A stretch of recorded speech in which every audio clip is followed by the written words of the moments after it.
Welcome! In this video, we will show you how to access the Check and Go application and configure the initial settings. To access Check and Go, go to the Techiservice website and enter your username and password on the login page. If you have a Google account, we fully support it. You can conveniently log in using your Google credentials. If you don't have an account yet, you can sign up by clicking the Register button. Once in the portal, simply click on Check and Go. After logging in for the first time, you will be directed to the Getting Started wizard. With Check and Go, setting up your store becomes a breeze. The first time you access Check and Go, you will be presented with a configuration menu divided into 13 steps. There's no need to worry, as some of these have already been set for you. Step 1. Check and Go settings. In Check and Go settings, it is possible to define several features for the receipt. The first one allows you to automatically enable a pop-up that allows you to print the receipt. The second feature allows you to print checkboxes on the receipt that can be manually checked by the person handling the delivery of the goods. This can be useful for a bartender who does not have access to the cash register, allowing him to serve more drinks to a customer without the latter having to queue again. The third option allows you to print the discount details on the receipt. In the Other section, you can enable discounts and display the Getting Started page. The Getting Started page will be deactivated once the configuration is complete. Press Next to proceed to the next step. Step 2. Roles. The Roles section allows you to create custom roles for users and assign each user to the corresponding role. You can define specific permissions for each role in the next step, called Authorizations. This allows you to simplify user management and ensure that everyone only has access to information relevant to their role. The roles are already present, so if you don't want to make changes, you can simply proceed to the next step. Step 3. Authorizations. The Authorizations section allows you to set custom permissions for each role. You can define permissions for viewing, editing, and deleting various items. This way, you can ensure that each user can only access information strictly relevant to their functions.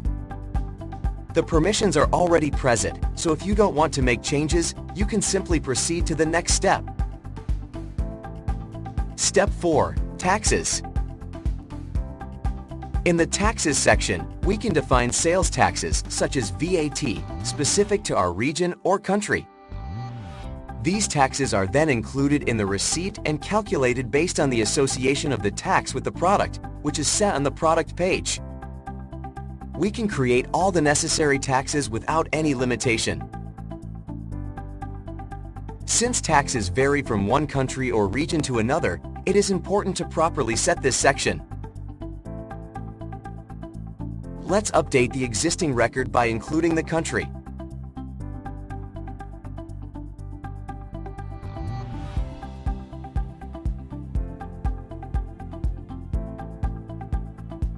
Step 5. Units of measure.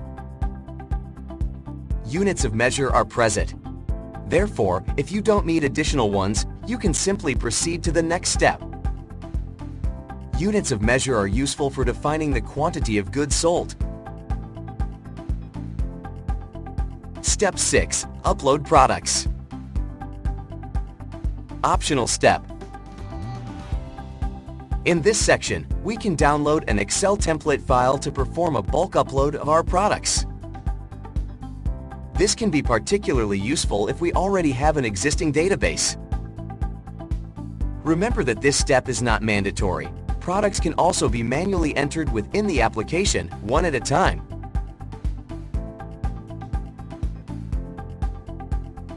Step 7. Create your selling points. In the Selling Points section, we can create our stores, for example, based on their location. It is enough to define the name, country, and state. In this section, we can create as many selling points as we want, as long as they represent the same store.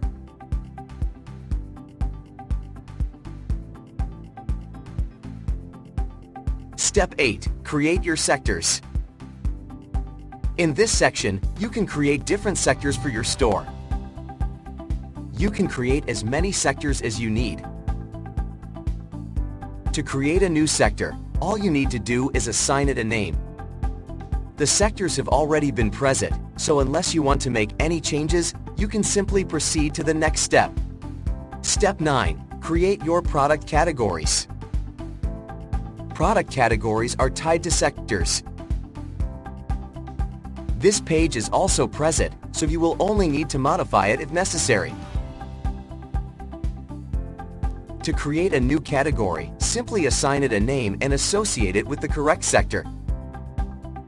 You can also set an expiration date for the category's validity so that it automatically deactivates once the date is reached.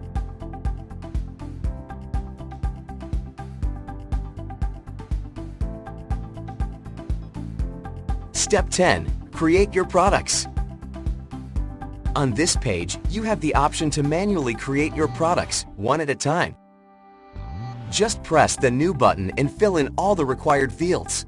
Choose the category, assign a name and code to the product, enter the description, price, currency, and unit of measure.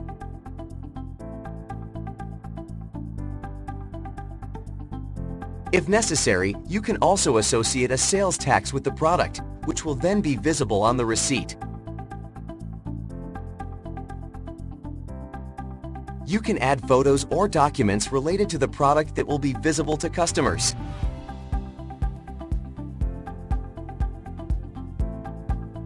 To save and add another product, press the New button or OK to save and close.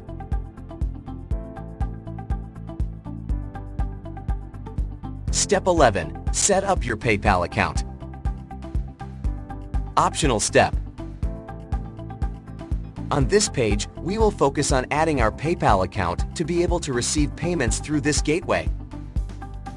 In the Account Configuration section, under PayPal Business Account, enter your ID. This way, you will be able to accept payments through PayPal, which is useful if you wish to manage an online store, but is equally usable for a physical store. Be careful, this is the main account page you opened with Service International.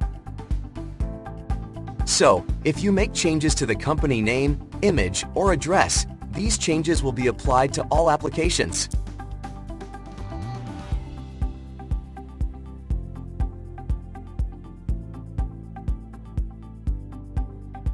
Step 12. Create your inventory.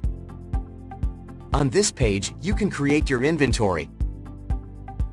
Just press the Create button and give a name to your inventory, for example, using the current month's name. Next, your products will be displayed. On the left, you can choose various filters if you wish, for example, manage inventory by category, price range, or unit of measure. To simplify operations, you can add all active lines using the button in the top right. Here, you only need to adjust the quantity in stock or possibly add the quantity based on a goods entry.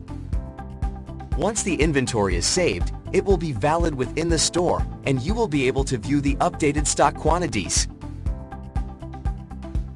Now, let's move on to the last step. Step 13. Create your discounts. In this section, you can create discounts. We have two main sections. The first one allows you to create a discount based on the total of the receipt. Here, you can start from a spending base, add a percentage discount, or a fixed amount of discount. You can enter an expiration date and a custom name to define this discount. The second section concerns product-based discounts. For a minimum quantity purchased of each product, we can define a new price, a number of free pieces, a percentage discount, or a fixed amount of discount. Here too, we can choose the validity and assign a custom name. Remember that in the sections highlighted in yellow, you can define only one option. For example, you cannot select both the number of free pieces and a percentage discount.